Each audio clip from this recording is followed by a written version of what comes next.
সকালবেলা বিথি তখনও ঘুমোচ্ছে। ওকে ঘুমে রেখে চুপি চুপি আহাত আমার কাছে এলো। এসে বলল, তুলি, তুমি তাকদিরে বিশ্বাস করো তো, তাই না? আমি খানিক অবাকই হলাম। হঠাৎ আমার কাছে এসে এমন কথা বলা কেন? তারপর কিছুটা আন্দাজ করতে পেরে বললাম, যারা সৃষ্টিকর্তাকে বিশ্বাস করে তারা সবাই তাকদিরে বিশ্বাস করে, আমিও করি। কিন্তু তুমি কি বলবে এখন তা আমি জানি। আহাত বলল, কি বলবো? আমি বললাম, তুমি বলবে এই যে তুমি বিথিকে বিয়ে করেছো এটাও তাকদির, আর তাকদির যে যা লেখা আছে তা তো হবেই, সব আল্লাহর ইচ্ছা, তোমার কোনো দোষ নাই। আমি যেন সব মেনে নেই, সতীন নিয়ে সুখে শান্তিতে সংসার করি, তাই তো? আহাত ফিসফিস করে বলল, তুলি আস্তে, বিথি শুনে ফেললে ঝামেলা হবে। আহাদের এমন আচরণ আমায় বিক্ষিপ্ত করে তুলল। আমি তার দিকে তাকিয়ে ঘেন্নার চোখে তাকিয়ে বললাম, বিথিকে তুমি ভয়ও পাও? আমি এখন চিৎকার করে বলবো এটা বিয়ে হয়নি, এটা নষ্টামি হয়েছে। তাছাড়া বিথির সামনে ওকে বলবো ও একটা নষ্টা মেয়ে, নোংরা মেয়ে, ও একটা প্রস্টিটিউট। যে মেয়ে অন্য একটা মেয়ের সংসার নষ্ট করে দেয় সে কখনোই ভালো মেয়ে হতে পারে না, কখনোই না।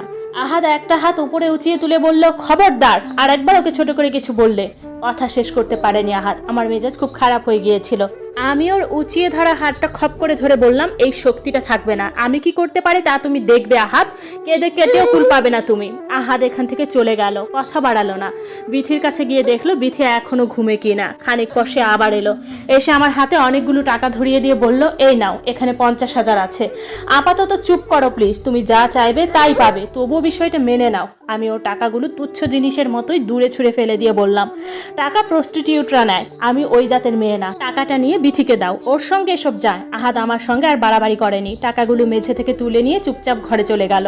ও চলে গেলে আমি বাইরে গিয়ে খানিকটা সময় বসে রইলাম। তারপর ফোন করলাম আমার ননদের নম্বরে।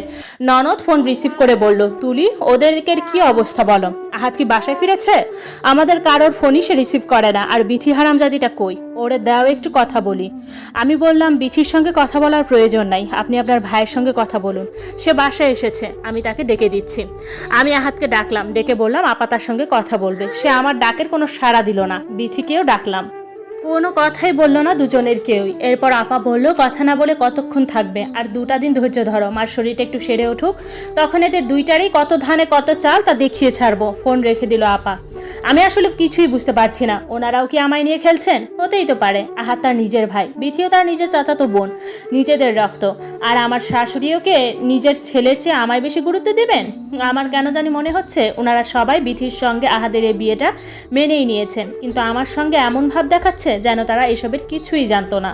ফোন রেখে দেওয়ার পরই বিথি এখানে এলো, আমার কাছে এসে বলল, তোমায় আগেই বলেছিলাম তুমি আমায় শান্তিতে থাকতে দিলে, তোমাকেও আমি শান্তিতে থাকতে দিব, কিন্তু তুমি তো সেই কথা কানেই তুলো নাই দেখা যাচ্ছে। তুমি আমার শাশুড়ির কাছে, ননদের কাছে ফোন দিয়ে আমায় হয়রানি করতে চাচ্ছ। এর পরিণাম কি হতে পারে তুমি জানো? আমি বললাম, কি হতে পারে? বিথি বলল, বর আমার হাতের মুঠোয়, সে তোমায় চায় না। এবার কি হতে পারে বলো তো? আমি কিছুই বললাম না, চুপচাপ বসে রইলাম।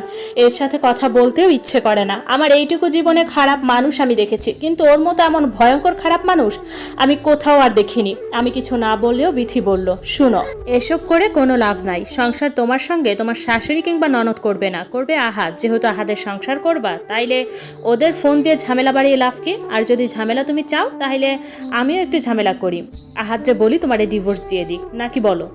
আমি আর সহ্য করতে পারলাম না, আহাদকে ডাকলাম, গলার আওয়াজ বড় করেই ডাকলাম। আহাদ এসে রাগের গলায় আমায় বলল, তোর গলাটা খুব বড় হয়ে গেছে তাই না? মানুষের শোনাস তোর গলা?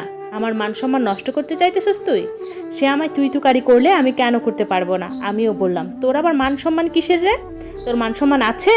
উত্তার মতো রাস্তাঘাটে যা তার সাথে শুয়ে পড়ে বাচ্চা জন্ম দিস, আবার বড় বড় কথা বলে মেঝেতে একদলা থুতু ছিটিয়ে দিলাম। আহাদ সঙ্গে সঙ্গে রাগে আমার গালে একটা চর বসিয়ে দিল আর বলল, যা তুই আমার